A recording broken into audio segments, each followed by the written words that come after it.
Captain Marcus Thornfield had served the royal family for 23 years, and in all that time, he had never felt the weight of his uniform as heavily as he did on this gray November morning. The bronze buttons of his ceremonial jacket caught the pale sunlight filtering through the palace windows as he walked the familiar corridors, his polished boots echoing against the marble floors that had witnessed centuries of royal history. The Queen had passed away just 6 months ago, and already the palace felt different. The warmth that had once filled these halls seemed to have departed with her, leaving behind an atmosphere thick with tension and whispered conversations that stopped whenever Marcus entered a room. He had been Her Majesty's personal guard for the final 8 years of her reign, a position of trust that few ever achieved. She had chosen him not for his connections or his family name, but for his unwavering loyalty and his ability to see beyond the politics that constantly swirled around the throne. As Marcus made his morning rounds, he noticed the subtle changes that others might miss. The portraits of previous monarchs seemed to hang differently, as if someone had been studying them too closely. Documents that should have been in the royal archives were mysteriously absent from their usual locations. Staff members who had served the Queen faithfully for decades were being quietly transferred to less significant positions, replaced by individuals whose loyalties lay elsewhere. The new power structure was becoming clear, and it disturbed Marcus deeply. The Queen's eldest son, now king, seemed more interested in modernizing the monarchy's image than preserving its traditions. His wife, the new Queen consort, had already begun implementing changes that would have horrified the late Queen. But it was the Queen's younger brother, Prince Edmund, who worried Marcus the most. Edmund had always harbored resentment about being second in line, and now, with his sister gone, he was making moves that suggested his ambitions extended far beyond his current role. Marcus remembered the conversation he had had with the late Queen just weeks before her death. She had called him to her private study, a room lined with leather-bound books and family photographs spanning generations. Her voice had been weak, but her eyes still held the sharp intelligence that had guided the nation for over 6 decades. "Marcus," she had said, her fingers trembling slightly as she reached for a sealed envelope on her desk. "There are things about this family that the public must never know. Dark secrets that could destroy not just the monarchy, but the very foundation of what our people believe in." She had pressed the envelope into his hands, her grip surprisingly strong for someone so frail. "I'm entrusting you with this because I know you understand what duty truly means. Promise me that you'll protect what we've built, no matter what happens after I'm gone." The envelope now sat locked in Marcus's private safe, its contents a burden he carried alone. Inside were documents and photographs that revealed the true extent of the family's corruption, evidence of financial scandals, international dealings that bordered on treason, and personal behaviors that would shock the nation. The late Queen had spent her final years quietly gathering this evidence, realizing too late that the family she had protected for so long had been betraying everything she stood for. Now, as Marcus walked past the portrait gallery, he could hear voices coming from the Queen's former private dining room. The door was slightly ajar, and he recognized the voices of Prince Edmund and the new Queen consort. Their conversation was hushed but urgent, and Marcus found himself slowing his pace. "The investigation needs to be stopped," Prince Edmund was saying. "If those financial records surface, we're all finished. The Swiss accounts, the art collection, all of it will come out. And what about the Marcus problem?" The Queen consort replied, her voice sharp with irritation. "He was too close to her. He knows too much. Marcus is just a guard," Prince Edmund dismissed. "He follows orders. We just need to make sure he understands where his loyalties should lie now." Marcus felt his blood run cold. He had suspected they were aware of his special relationship with the late Queen, but hearing them discuss him so casually as a problem confirmed his worst fears. These people, who should have been grieving the loss of a beloved matriarch, were instead plotting to cover up their crimes and eliminate anyone who might stand in their way. The sound of approaching footsteps forced Marcus to continue his patrol, but his mind was racing. Everything the late Queen had feared was coming to pass. Her family was moving quickly to consolidate power and bury the evidence of their wrongdoing. They clearly believed that with her gone there was no one left to stop them, but they were wrong. As Marcus completed his morning rounds and returned to his quarters, he made a decision that would change everything. The late queen had chosen him as the guardian of her legacy for a reason. She had trusted him with the truth, and now it was his responsibility to ensure that truth survived, even if it meant standing against the very people he had sworn to protect. He opened his safe and removed the envelope, its weight seeming to increase with each passing day. Inside were not just documents, but the hopes and fears of a woman who had dedicated her entire life to serving her people. She had made mistakes, certainly, but she had also tried to right them in her final years. The evidence she had gathered was not just about exposing corruption. It was about preserving the integrity of an institution that millions of people looked to for stability and moral guidance. Marcus knew that the path ahead would be dangerous. Going against the royal family was tantamount to treason in the eyes of many, and he would likely face consequences that could destroy his career, his reputation, and possibly his life. But as he looked at his reflection in the mirror, still wearing the uniform he had worn with pride for over 2 decades, he knew he had no choice. The Queen had asked him to protect what they had built, and that was exactly what he intended to do, no matter the cost. The real battle for the soul of the monarchy was just beginning, and Captain Marcus Thornfield would not let his queen down, even in death. The decision to act came sooner than Marcus had expected.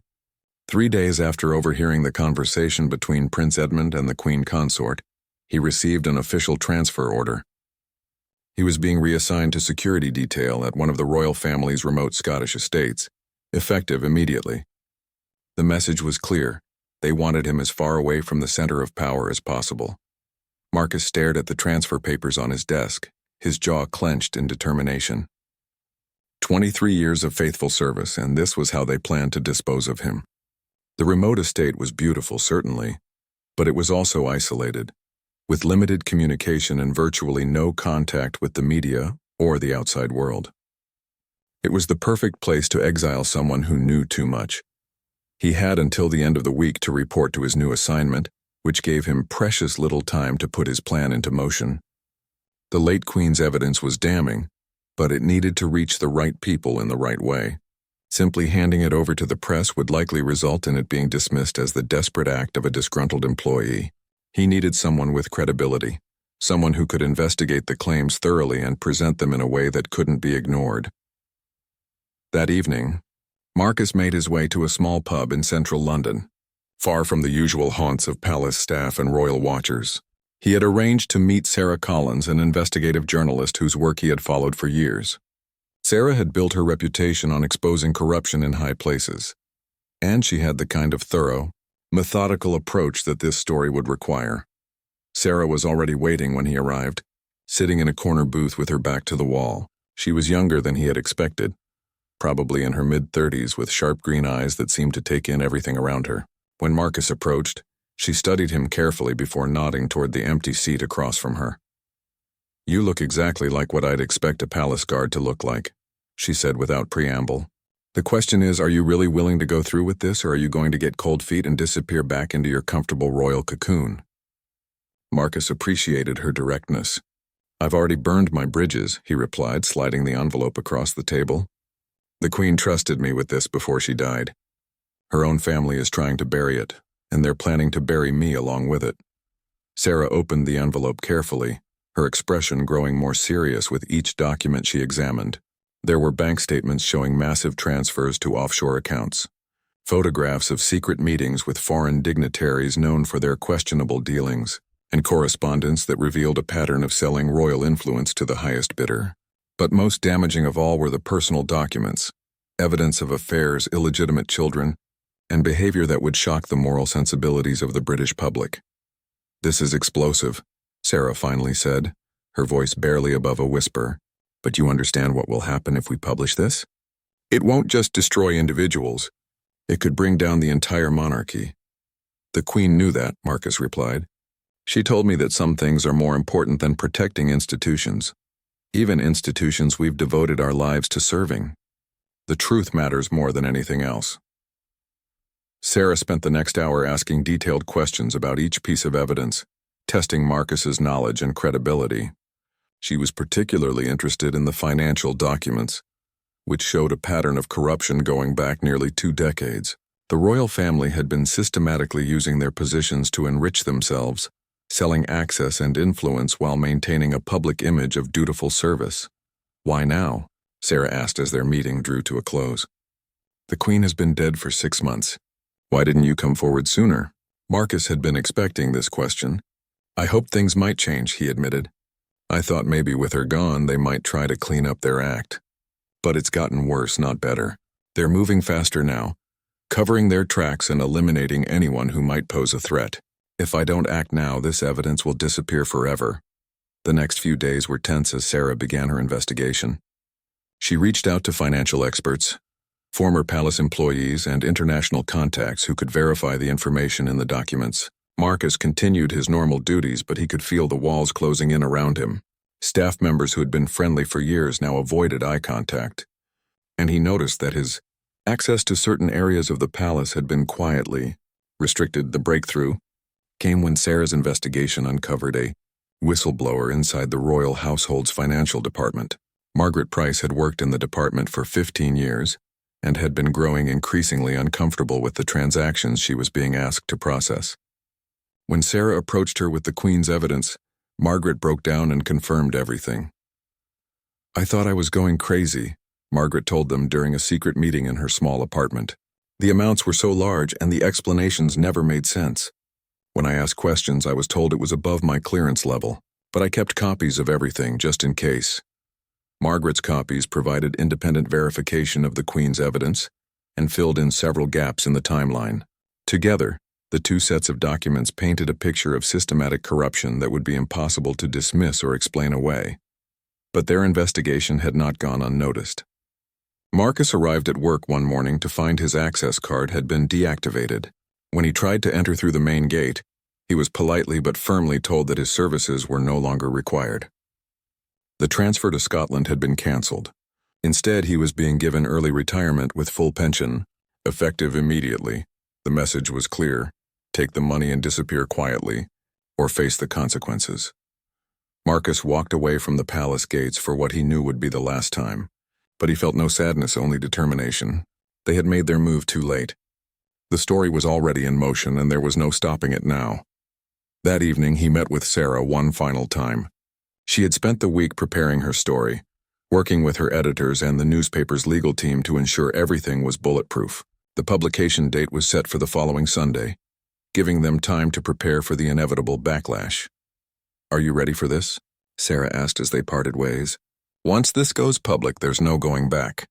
They'll come after you with everything they have." Marcus thought of the late Queen, of the trust she had placed in him, and of the oath he had taken all those years ago to protect and serve. "I've been ready since the day she died," he replied. "Let them come." The story broke on a Sunday morning that would forever change the British monarchy. Sarah Collins's investigation, spanning 8 pages in The Guardian, detailed decades of financial corruption, secret dealings, and personal scandals that reached to the very heart of the royal family.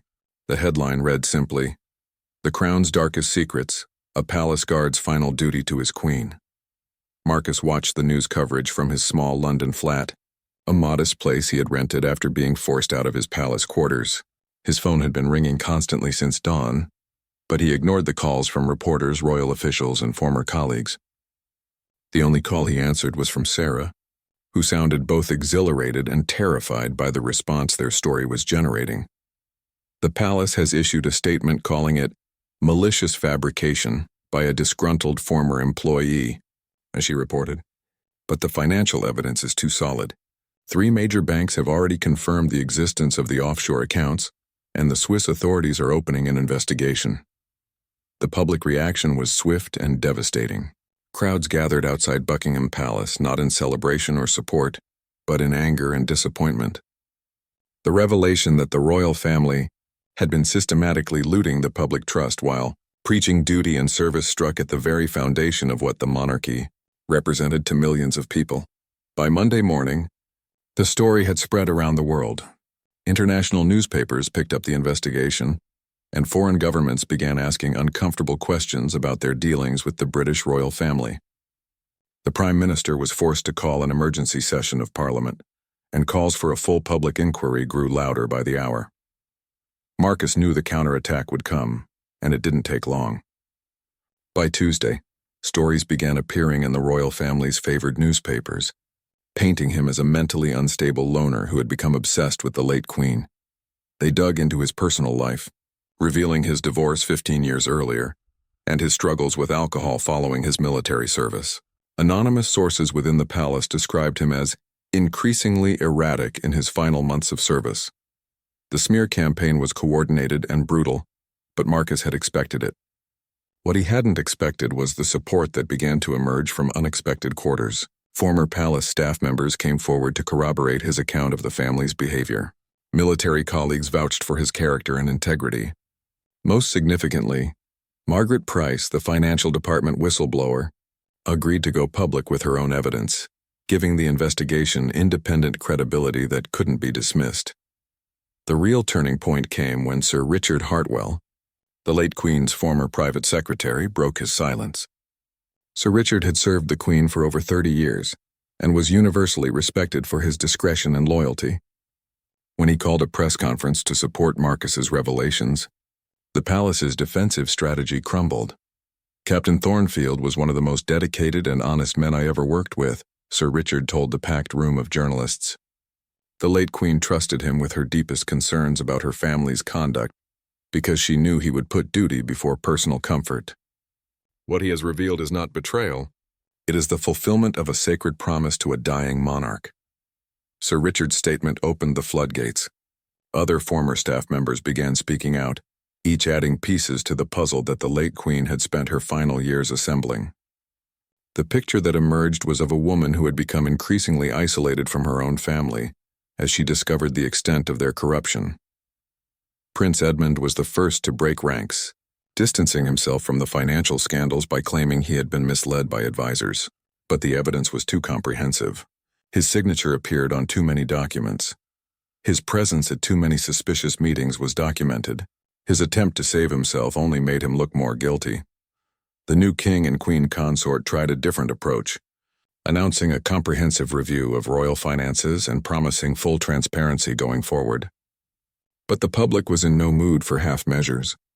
The revelation that they had been living in luxury while ordinary citizens struggled with austerity measures during the economic downturn created a level of anger that no amount of royal spin could contain. Marcus found himself at the center of a media storm unlike anything he had ever experienced.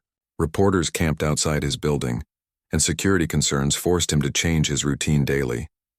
But he also received thousands of letters and emails from ordinary citizens expressing their gratitude for his courage. Many of the messages were from veterans and public servants who understood the difficulty of choosing between loyalty to individuals and loyalty to principles. The most meaningful support came from an unexpected source: members of the royal household staff who were still working at the palace. Despite the risk to their own positions, they began quietly providing additional evidence to journalists, confirming details of the late Queen's final months and her growing distress about her family's behavior. One of these staff members, a housemaid named Emma Watson who had worked closely with the Queen, provided particularly devastating testimony. She described finding the Queen crying over financial documents in her private study and overhearing phone conversations where the Queen pleaded with her son to stop this madness before it destroys everything we've built. The human element of the story, a dying monarch's desperate attempts to save her legacy from her own family, resonated powerfully with the public. It transformed the narrative from a simple corruption scandal into a tragedy of family betrayal and institutional decay. Parliament's response was swift and decisive. The Public Accounts Committee announced a full investigation into royal finances, with powers to subpoena documents and compel testimony. The Treasury began freezing the offshore accounts pending a criminal investigation. Most significantly, a cross-party group of MPs introduced legislation to reform the monarchy's financial arrangements and increase parliamentary oversight. As the scandal deepened, Marcus began to receive death threats alongside the messages of support. Anonymous callers warned him about accidents that could befall people who betrayed their betters. His car was vandalized twice, and he noticed the same men following him on several occasions. Sarah advised him to go into hiding, but Marcus refused. "If I disappear now, they win," he told her during one of their regular check-ins. The Queen didn't hide from them when she was gathering this evidence, even though she knew it would probably kill her. I'm not going to let her down by running away when things get difficult. The threats forced Marcus to take precautions, but he remained visible and available to investigators. He testified before Parliament with calm dignity, answering every question thoroughly and honestly. His military bearing and obvious sincerity impressed even skeptical MPs, and his testimony became a crucial foundation for the ongoing investigations. By the end of the month, the scandal had claimed its first major casualty. Prince Edmund announced his withdrawal from all public duties, citing health concerns. Behind the scenes, sources revealed that he was negotiating a plea bargain with prosecutors, offering to cooperate with investigations in exchange for reduced charges. The dominoes were beginning to fall, and Marcus knew that the final reckoning was still to come. The investigation had been running for 6 weeks when Marcus received the call that changed everything.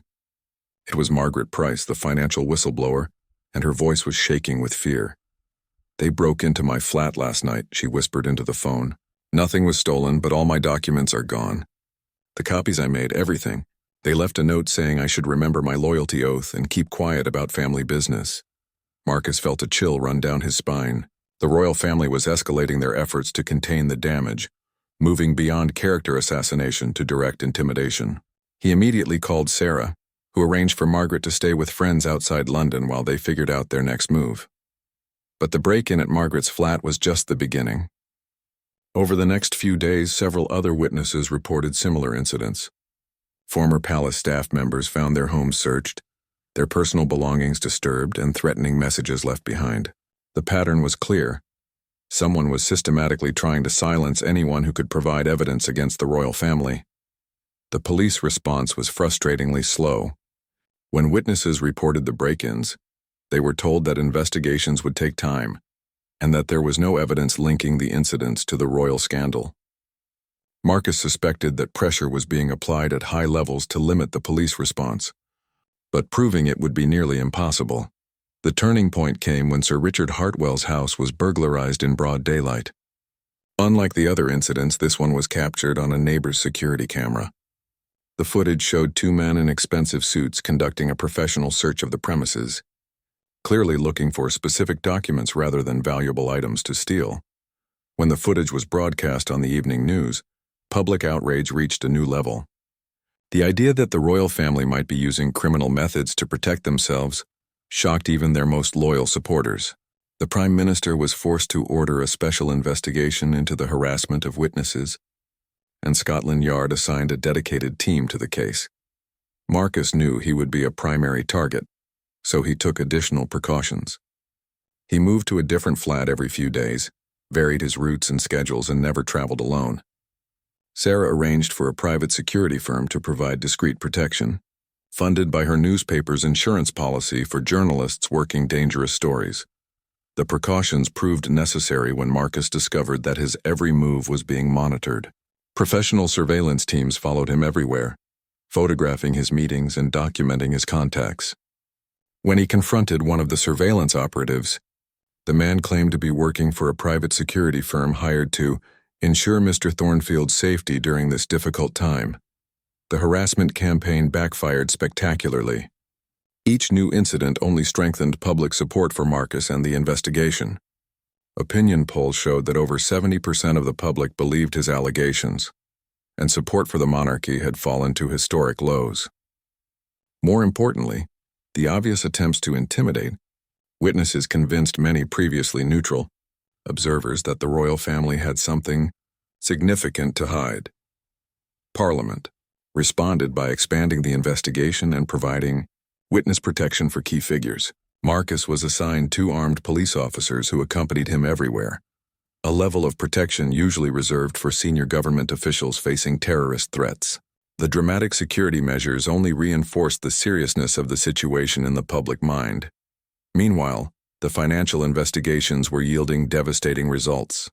Forensic accountants working for Parliament had traced over £50 million in suspicious transfers from royal accounts to offshore companies. The Swiss authorities had frozen additional accounts containing millions more in unexplained funds. Each new discovery added weight to Marcus's original allegations and made the palace's denials increasingly difficult to maintained the royal family's legal strategy began to shift as their position became untenable. Instead of blanket denials, they started making selective admissions while claiming that any wrongdoing was the result of poor advice from financial advisors who had since been dismissed. Prince Edmund's lawyers negotiated a deal where he would provide evidence against other family members in exchange for immunity from prosecution. The deal with Prince Edmund opened new avenues of investigation that revealed the true scope of the corruption. He provided details of family meetings where illegal activities were planned, recordings of conversations where they discussed hiding assets from tax authorities, and documents showing how they had manipulated their official duties to benefit their private investments. Most damaging of all were Prince Edmund's revelations about the late Queen's final months. He confirmed that she had indeed been gathering evidence against her own family, and that she had threatened to go public unless they stopped their illegal activities. According to Edmund, the family had been planning to have her declared mentally incompetent if she followed through on her threats. She knew what we were doing, and she was disgusted by it, Edmund told investigators during his recorded testimony. But she was torn between protecting the monarchy and exposing the truth. In the end, she chose the truth, even though she knew it would probably destroy the institution she had spent her life serving. This revelation transformed public perception of the late Queen from a potential co-conspirator to a tragic figure who had tried to save the monarchy from her own family's corruption. It also validated Marcus's decision to honor her final wishes, showing that he had been carrying out the explicit instructions of the monarch, rather than acting on his own initiative. The investigation took another dramatic turn when international authorities began sharing information about the royal family's overseas activities. The family had been using their diplomatic status to facilitate business deals in countries with questionable human rights records, accepting payments from regimes that the British government officially opposed. Most shocking was evidence that they had been secretly negotiating arms deals with foreign governments, using their royal connections to bypass normal diplomatic channels. The weapons sales had generated enormous profits that were hidden in the same offshore accounts that had been funding their lavish lifestyle. As the scope of the scandal became clear, calls for the abolition of the monarchy grew louder. Republic, the anti-monarchy campaign group, saw its membership triple as public anger reached fever pitch. Even traditionally loyal newspapers began questioning whether the institution could survive such comprehensive corruption. Marcus watched these developments with mixed emotions. He had wanted to expose the truth and honor the late Queen's wishes, but he hadn't anticipated that his actions might lead to the end of the monarchy itself. The Queen had loved the institution despite its flaws, and Marcus wondered if she would have proceeded if she had known the ultimate consequences. The royal family made one last desperate attempt to save themselves by throwing the king and queen consort under the bus. Prince Edmund's testimony revealed that they had been the driving force behind the corruption, using their position to enrich themselves while other family members were kept in the dark about the extent of their activities. But it was too late for damage control. The evidence was too extensive, the corruption too systematic, and the public anger too deep. The monarchy's reputation was in ruins, and no amount of scapegoating could repair the damage that had been done. As Marcus sat in his secure flat one evening, surrounded by police protection and watching the latest news coverage of the scandal, he reflected on the journey that had brought him to this point. He had started as a simple palace guard, devoted to serving and protecting the royal family. Now he was the man who had brought down the institution he had spent his adult life defending. But he had no regrets. The late Queen had trusted him with the truth, and he had honored that trust regardless of the personal cost. The monarchy might not survive the scandal, but at least the British people would know what their royal family had really been doing in their name. The courtroom was packed on the morning when the first criminal charges were finally filed. Marcus sat in the public gallery, flanked by his police protection officers, watching as Prince Edmund entered his guilty plea to charges of money laundering and tax evasion.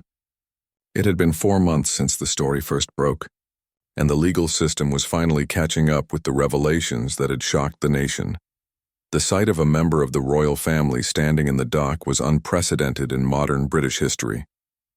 Cameras were not allowed in the courtroom, but sketch artists captured every moment as Prince Edmund, dressed in a simple dark suit rather than his usual royal regalia, answered the judge's questions in a barely audible voice. "Your Royal Highness," the judge said, using the formal address that now seemed almost mocking, "you have pleaded guilty to 17 counts of financial crimes spanning a period of 12 years. Do you understand that these charges carry a potential sentence of up to 20 years in prison?" "Yes, Your Honor," Edmund replied, his voice breaking slightly. "I understand completely." Marcus felt no satisfaction watching the man's humiliation. This wasn't about revenge or personal vindication. It was about justice and accountability. The late queen had wanted the truth to come out, not necessarily to destroy her family, but to force them to face the consequences of their actions. The proceedings were interrupted by a commotion outside the courthouse. Hundreds of protesters had gathered, some supporting the prosecution of the royal family, others calling for the charges to be dropped in the interest of national stability. The competing chants created a cacophony that could be heard even through the thick courtroom walls. Prince Edmund's sentencing was scheduled for the following month, but his cooperation with prosecutors had already yielded devastating results for other family members. The evidence he provided had led to criminal charges against the king and queen consort, who were scheduled to appear in court the following week. The constitutional crisis that Marcus had helped trigger was deepening by the day. The king had refused to abdicate despite facing criminal charges, creating an unprecedented situation where the head of state was simultaneously defending himself against allegations of corruption and treason. Parliament was struggling to navigate the legal and constitutional implications of prosecuting a sitting monarch. Sarah Collins had continued her investigation throughout the legal proceedings, uncovering new evidence that broadened the scope of the scandal beyond the royal family itself. Her latest stories revealed that several prominent politicians, business leaders, and foreign officials had been complicit in the corruption scheme, receiving payments or favors in exchange for facilitating the royal family's illegal activities. The international ramifications were becoming clearer as well. Several Commonwealth countries were reconsidering their relationship with the British monarchy, and diplomatic relations with nations that had been involved in the corruption scheme were severely strained. The damage to Britain's soft power and international reputation would take decades to repair. Marcus had become something of a reluctant celebrity, recognized wherever he went and constantly approached by supporters who wanted to thank him for his courage. He found the attention uncomfortable and tried to maintain as low a profile as possible, but his role in exposing the scandal had made him a public figure whether he wanted it or not. The personal cost of his decision was becoming apparent as well. Death threats continued to arrive regularly, forcing him to maintain the police protection that had become a constant presence in his life. His relationship with his adult daughter, who lived in Australia, had been strained by the constant media attention and security concerns. Old friends from his military days were divided about his actions, with some supporting his courage and others viewing him as a traitor to the institutions they had all sworn to serve. But there were also unexpected rewards. Marcus received letters from around the world, from people who had been inspired by his willingness to put principle above personal comfort. Veterans who had struggled with their own moral dilemmas thanked him for showing that it was possible to do the right thing even when it came at great personal cost. The most meaningful support came from former palace staff who had witnessed the royal family's behavior firsthand. Many of them had been troubled by what they saw but felt powerless to act. Marcus's courage had given them permission to speak out, and their corroborating testimony had been crucial in building the legal cases against the royal family. Emma Watson, the housemaid who had provided testimony about the late Queen's final months, had become a particular ally. She visited Marcus regularly, sharing stories about the Queen's character and values that helped him understand the woman he had served in a deeper way. "She would be proud of you," Emma told him during one of their conversations. "She knew this would be difficult, and she chose you because she believed you were strong enough to see it through." She was right. The investigation had also revealed the extent to which the late Queen had been preparing for this moment. In the months before her death, she had quietly moved money into accounts that could be accessed by Marcus if needed, ensuring that he would have the resources to fight any legal battles that might arise from his revelations. She had also left detailed instructions about how the evidence should be presented and which journalists and legal experts could be trusted to handle it properly. These preparations showed that the Queen had been under no illusions about what would happen when the truth came out. She had known that it would probably destroy the monarchy as it existed, but she had concluded that an institution built on lies and corruption was not worth preserving. As the legal proceedings continued, Marcus found himself thinking more about the future than the past. The monarchy might not survive the scandal, but British society would need to find new ways to organize itself and maintain stability. He had become involved with several organizations working on democratic reform and constitutional change, using his unique perspective to help shape discussions about what should come. Next, the question of what would happen to the other members of the royal family who had not been directly involved in the corruption was particularly complex. The younger generation, including the king's children, had been kept away from the illegal activities but would inevitably be affected by the scandal. Marcus felt sympathy for them, knowing that they would pay a price for crimes they had not committed. Public opinion polling showed that support for maintaining the monarchy in any form had fallen to historic lows, but there was no clear consensus about what should replace it. Some favored a complete transition to a republic with an elected president, while others preferred a reformed constitutional monarchy with greatly reduced powers and much stricter oversight. Marcus tried to stay out of these political debates, believing that his role was to expose the truth rather than to determine what should be done with it. But he was inevitably drawn into discussions about the future of the country, given his unique position as the person who had triggered the crisis. The most difficult aspect of the situation was the continuing uncertainty. The legal proceedings would likely continue for years, and the constitutional questions raised by the scandal had no clear answers. Marcus had started a process that would reshape British society, but he had no control over where it would lead. As he sat in his flat one evening, reading the latest news coverage of the royal trials, Marcus reflected on the choice he had made all those months ago. The late queen had entrusted him with a terrible burden, and he had carried it as far as he could. Now it was up to others to decide what to do with the truth he had revealed. The only certainty was that there was no going back. The British monarchy as it had existed for centuries was finished, and whatever emerged from the ashes would be fundamentally different. Marcus had played his part in that transformation, and history would judge whether he had chosen correctly.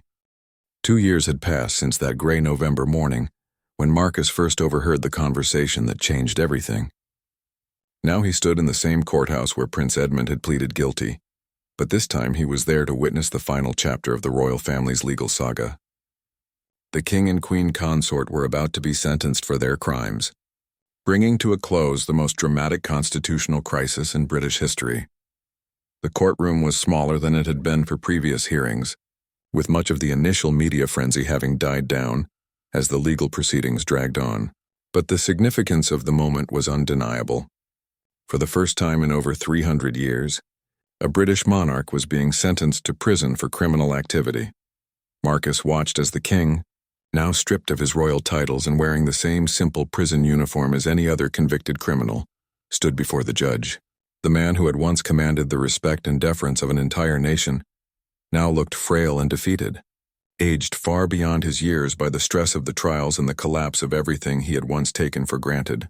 Charles Windsor, the judge said, using the king's legal name rather than any royal title, "You have been found guilty of conspiracy to commit fraud, money laundering, and treason. The evidence presented in this court has shown that you systematically abused your position of trust to enrich yourself and your family at the expense of the British people." The sentence was 15 years in prison, with the possibility of parole after 10 years. The queen consort received 12 years for her role in the conspiracy. Both would serve their sentences in ordinary prisons, with no special accommodations for their former status. Outside the courthouse, the crowds were much smaller than they had been in the early days of the scandal. The initial shock and anger had given way to a kind of weary acceptance that this was how the story had to end. Britain had moved on, adapting to life without a monarchy more quickly than anyone had expected. Marcus had testified in all the major trials, spending countless hours in courtrooms and meeting with prosecutors. His evidence had been crucial in securing convictions, but the process had taken its toll. The man who had once been proud to wear the uniform of a royal guard now struggled with the knowledge that his actions had helped send his former employers to prison. The personal cost had been significant as well. The death threats had eventually stopped, but Marcus continued to live under police protection due to ongoing security concerns. His relationship with his daughter had improved somewhat, but the constant media attention had made normal family life impossible. He had been forced to change his name and appearance to avoid recognition, living a kind of witness protection existence that he knew would probably last for the rest of his life. But there had been positive developments as well. The late Queen's final wishes had been honored in ways that went beyond simply exposing corruption. A substantial portion of the recovered funds had been used to establish a foundation dedicated to supporting veterans and their families, something Marcus knew she would have approved of. The foundation had already helped thousands of former service members transition to civilian life and deal with the challenges of military service. Sarah Collins had won numerous awards for her investigative work, but she had also paid a price for her involvement in the story. Several lawsuits had been filed against her and her newspaper, and she had been forced to spend enormous amounts of time and money defending her reporting. The stress had taken its toll on her health and her personal relationships, but she remained committed to continuing the investigation into other aspects of the corruption that were still being uncovered. The constitutional changes that had followed the monarchy's collapse were still being implemented. Britain had transitioned to a republic with an elected president serving as head of state, but the process had been complicated and contentious. Different regions of the United Kingdom had responded differently to the crisis, with Scotland and Northern Ireland using the opportunity to push for greater autonomy. The international ramifications continued to unfold as well. Several Commonwealth countries had declared themselves republics in the wake of the scandal, while others had chosen to maintain their ties to Britain under new constitutional arrangements.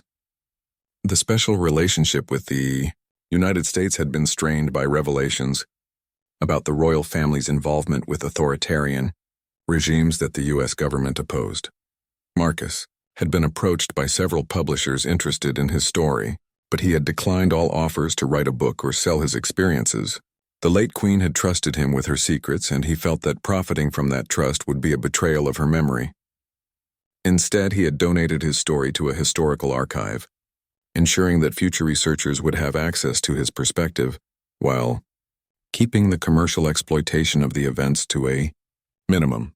The most surprising development had been the emergence of a movement to rehabilitate the late Queen's reputation. As more details emerged about her attempts to stop the corruption and her final efforts to expose the truth, public opinion had shifted dramatically. She was increasingly seen as a tragic figure who had tried to save the monarchy from her own family's greed and corruption. A campaign had begun to erect a statue in her honor, not as a queen, but as a whistleblower who had chosen truth over family loyalty. Marcus had been asked to speak at the statue's unveiling, but he had declined, feeling that the focus should be on her courage rather than his role in carrying out her wishes. The surviving members of the royal family who had not been implicated in the corruption had struggled to find their place in the new Britain.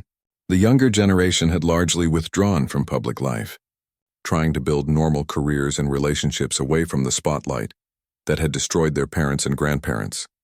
Some had emigrated to other countries, seeking anonymity and a fresh start. Others had embraced the change, becoming advocates for democratic reform and social justice. A few had even publicly supported Marcus's decision to expose the corruption, acknowledging that their family's behavior had been inexcusable, regardless of the consequences for the institution. As Marcus left the courthouse for the final time, he reflected on the journey that had brought him to this point.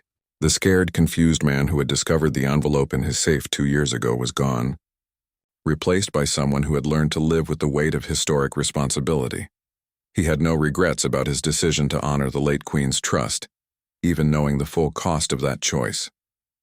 The British people deserved to know the truth about their leaders, and the monarchy deserved to fall if it could only survive through lies and corruption. Walking through the streets of London, Marcus was struck by how normal everything seemed. People went about their daily lives, adapted to the new political system, and generally seemed to have accepted that the monarchy was part of the past rather than the future. The apocalyptic predictions about social collapse and constitutional chaos had not materialized. Instead, Britain had proven remarkably resilient in the face of institutional change. That evening, Marcus sat in his small flat and took out the last letter the Queen had written to him, one that had been held by her solicitors and only delivered after the trials were complete. In it, she thanked him for his service and his courage, and expressed her hope that the truth would ultimately make Britain a stronger and more honest country. The crown was never about the jewels or the palaces she had written in her distinctive handwriting. It was about the trust placed in us by the people we served. If we betrayed that trust, then we forfeited any right to wear the crown. You have helped restore that trust by ensuring that the truth prevailed over convenience and comfort. Marcus folded the letter carefully and placed it in the same safe where he had once kept the evidence that changed everything. The Queen's final words to him would remain private, a personal validation of the choice he had made and the price he had paid. Outside his window, London continued its ancient rhythm, adapting and evolving as it had for centuries. The monarchy was gone, but the country endured. And somewhere in that continuity, Marcus found the peace that had eluded him throughout the long struggle to honor a dying queen's final request.